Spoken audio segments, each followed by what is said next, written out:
Ed here with the Digital Digest, and today I wanted to share a quick video about two of my favorite cameras here in 2021. I've got the Sony A1 on the left, which retails for $6,500 US, and the FX3, which retails for roughly $3,900 US. Now, the A1 is essentially Sony's kitchen sink camera, and by that I mean everything in their DI department has been thrown into this. We've got a 50 megapixel sensor, so best in class resolution. It's not their highest megapixel count, but it's damn close. 30 frames per second autofocusing, which really doesn't miss a beat and does outperform the A9 Mark II in my experience. I've already reviewed this camera. You've got 4K video, 8K video, essentially everything that Sony could pull together in a single body, and that is why it is dubbed the A1, is because it is the single camera that can do it all. And it really can. Now, in terms of downsides, there are a few. Battery life is not amazing. This display doesn't fully articulate like a lot of Sony's newer cameras, and this is a brand new camera still. But part of the reason Sony stuck with this display type, which is what lived on the Alpha bodies for many years, is that this is still a still camera first, primarily. Video camera second. And that needs to be remembered. Controls are great, ergonomics are great, the EVF is best in class. It did have some issues out of the gate. Firmware has resolved those. Weather sealing on this is obviously not anything new. Solid I/O, full-size HDMI, Type-C, and you know, really, there isn't anything you're going to complain about on this camera if you know what you're getting yourself into. And while it's expensive at $6,500, if you have it and you know you can replace multiple bodies with a single camera, and that's what you want to do, Sony's given you a gift. Would I like to see this display be larger?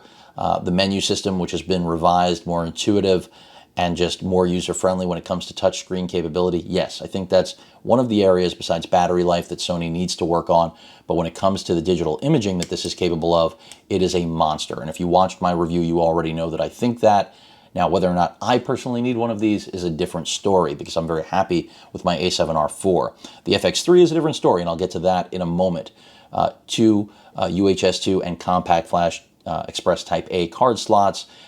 In the event you want to get the most out of this camera when it comes to its video capabilities and the buffer, that's where you're going to want to buy those cards. They are very expensive, but they deliver performance that essentially matches the camera. So if you want to get the most out of your $6,500 body, you're going to want to pick up one of those. But I can't recommend this thing enough if it's in budget. If it's not, there are a lot of other great options. The A7R IV, now the A7R IVA, as it's been dubbed, which has a higher resolution display than this camera, which a lot of people are upset about, and I get it, is a great option. If you can find an older A7R IV, that's a great option. I'll even go back to the A7R II, which I still own, which I think is a steal. You know, you can find those for a little over $1,000, and they still deliver fantastic still capability and video capability, again, inside the 4K video realm, but overheating is something you will encounter.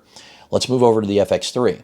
This, another favorite of mine, actually is a tank, a true video camera. It is part of Sony's cinema line, but some will say because it's missing ND filters and DCI 4K, among other things, waveform, it's not really a cinema camera. But what I will tell you is that it's at the bottom of the cinema lineup for a reason.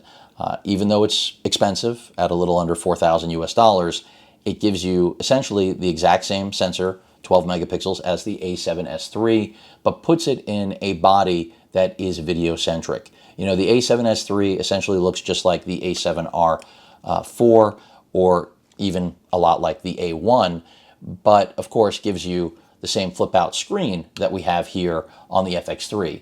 But the big difference is we have active cooling, which means you're not going to run into overheating. We have quarter 20 mounts all around the body, which means this is a cage-free camera if you choose to use it as such. And then we also have the inclusion of XLR audio. Now, some people will say, I'd rather have this as an optional purchase, and I agree. I think it would be wise of Sony to make this an optional purchase, but I don't think it's a bad thing. It's part of the cinema line. That's why Sony expects users to actually want this grip with XLR capability, as well as a mounting point for an XLR mic on board. low slung handle there, I think it's a good option. We have the exact same bay that you just saw on the A1 for UHS-2 cards, as well as Sony's compact flash express type A cards. Again, this is a 160 gig card, which I think retails for around $400 US. So these are very expensive, but if you want to record in the highest quality, that is the price of admission. Now, when it comes to overall performance, 4K 120, 4K 60, full HD at 240 frames per second, this thing is a beast. Just like the A7S III, now with firmware, they're nearly identical. But again, the footprint, the build quality, and the video-centric features are just the differentiating factor for me. And I feel like the only people who would say, why on earth would I want this? I have an A7S III, are people who own an A7S III. If you had the opportunity to go back in time and you were aware that this was coming, if video was your primary function, what you wanted to accomplish, what you wanted to shoot, this would be the camera you would buy. The argument that having an EVF is a good reason, and the pricing being less, I think the pricing being less is the compelling reason, but otherwise, once you're at that price point, you're spending $3,500 US, I would definitely spend the extra money to get the video-centric body, sans EVF, because even though it's nice to have the EVF, I'd rather have this build, the ergonomics and functionality. So here you've got a physical zoom rocker for any power zoom lenses, which is attached to that shutter button. We've got a nice fat record button there at the top. We have tally lights for recording when this camera is live or hot. So right there you see one that when it's on will illuminate, as well as on the front. And then we've got another record button here on the front. So it's a redesign that some people will call a repackaging. But again, anyone who feels it's a repackaging, I have to say, I feel like is just a disgruntled A7S III owner. And you shouldn't be disgruntled. It's still a phenomenal camera. When I reviewed it, that was my review. It was Sony's best video camera until this dropped. And again, when I say best video camera, I mean in an alpha body, obviously, because if you want Sony's true cinema line, you're going to step up to the FX6. And for the people that will complain about the FX3's feature set being incomplete, and I do agree, the lack of ND filters is a bit of a killer, but not enough so for me to look away from this. That's what the FX6 is for. And if you don't appreciate the form factor of either of these, well, then you're not the audience Sony is trying to get to the table in the first place. When you think about putting a camera, either one, on a gimbal, when you think about getting into spots that are tough to get with larger cameras, that especially the FX3 competes with, and when you think about the potential damage that cameras can do to your back, especially when you start mounting glass like this guy right here, which is a phenomenal piece, a little under $6,000, the FEC 16 to 35 T3.1, you have to be aware that the setup's going to be heavy, but putting this on an FX6, that's a whole nother animal altogether. This, on the other hand, the brand new G Master 14mm f1.8 is amazing on both of these, and one of my favorite lenses. Very quickly it's becoming. I sound like Yoda, but it really is, and that's because it's incredibly compact, incredibly clean, edge to edge and sharp, and I love shooting ultra wide, so this is yet another one of those lenses that I guess Sony was reading my mind this year between these two cameras and this lens. But the FX3 is more of a reality for me because, again, I am satisfied with the A7R4, and I don't find myself needing what the A1 brings to the table as much as I am a hybrid shooter. The price to performance ratio is a bit steep for me personally. So it's not that I can't afford it, it's more that I don't need it for my professional work. The FX3, on the other hand, I do need, and I think it's going to be a great upgrade for the channel. As far as personal, going out and shooting video, I don't see doing a lot with this. That will still be relegated to my A7R4 for things like travel, but that's not to say this wouldn't make it in the bag for personal use, because if you're worried about overheating, again, the active cooling here is what you were waiting for. And this is not a commentary on the A7S III being an overheater, because it's not an overheater. The I/O on this camera is good. And there's a lot to be said for that. You know, people who think the multi-port, the good old micro USB, is a thing of the past. Well, it's not, and it's still functional. Believe it or not, I found a couple different instances where it was actually useful to still have, but that's because I'm part of the Sony ecosystem. And the best part about these cameras, of course, is that they share the E-mount, something I didn't mention through this whole video, and this is where I'm going to end things.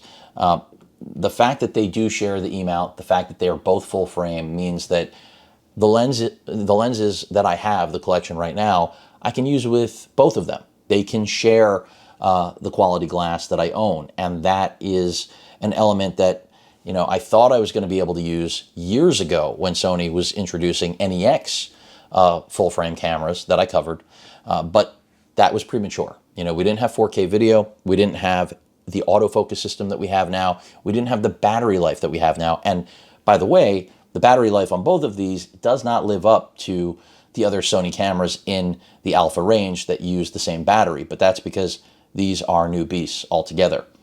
And that is probably the only other thing that I would say is underwhelming about them, because I'm keeping it real here, as I usually do. So in spite of all of the tech and the incredible performance they both provide, I do think it's time for a new battery, Sony. And I know this, you know, the FC, excuse me, is not that old, but still, it wouldn't be terrible if we got a new one, because I think we can do better. You know, a little over 500 shots here. Here, it's been all over the place for me with the FX3, but of course you can power either of these with a USB based battery bank, a dummy battery, and just go to town, and then you're never going to have a battery problem. But if you're traveling or keeping it light, that's where things get a little tricky. Remember, also, this is a must-have. I'm glad I purchased this, and it doesn't work with all of Sony's cameras, but with both of these, the digital shotgun mic, which is about, I think it's $300 now. It was $350 when it came out. It might even be less. I haven't looked lately.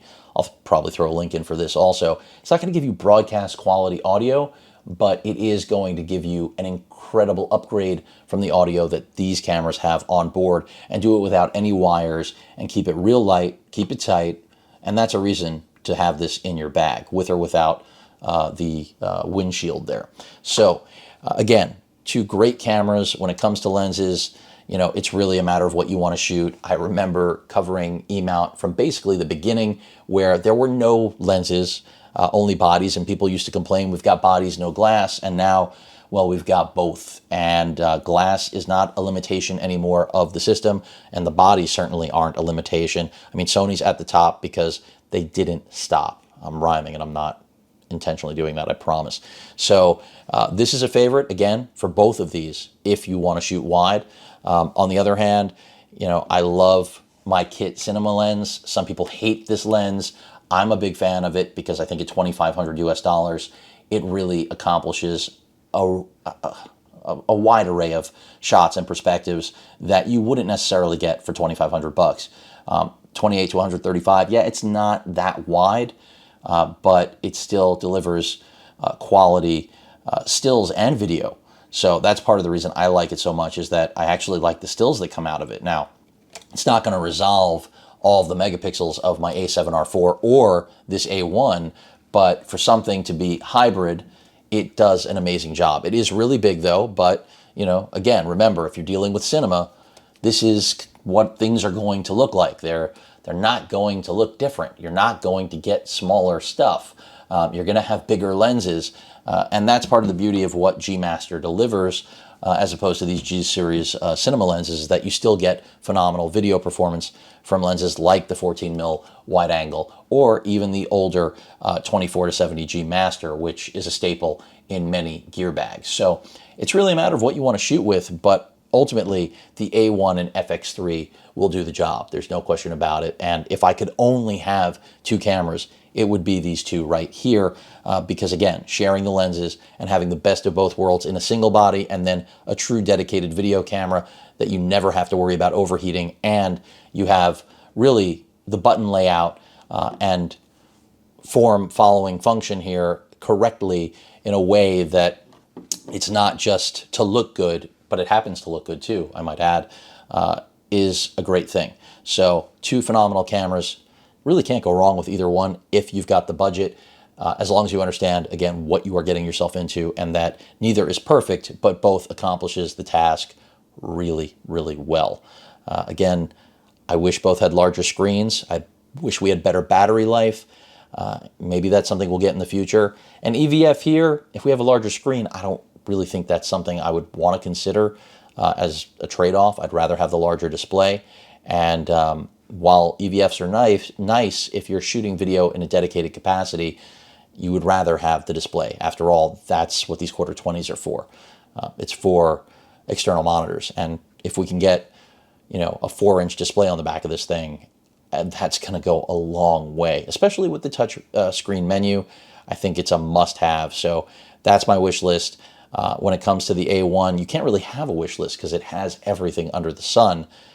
But kudos to Sony for taking it up a notch when people thought they were going to sit on their hands like Canon and Nikon have done for years, because they had a vice grip on the digital imaging market. Sony, no such thing. Even when they're at the top, they're still innovating. And there are a lot of people out there that don't think that these are innovative products, and I think they're out of their mind.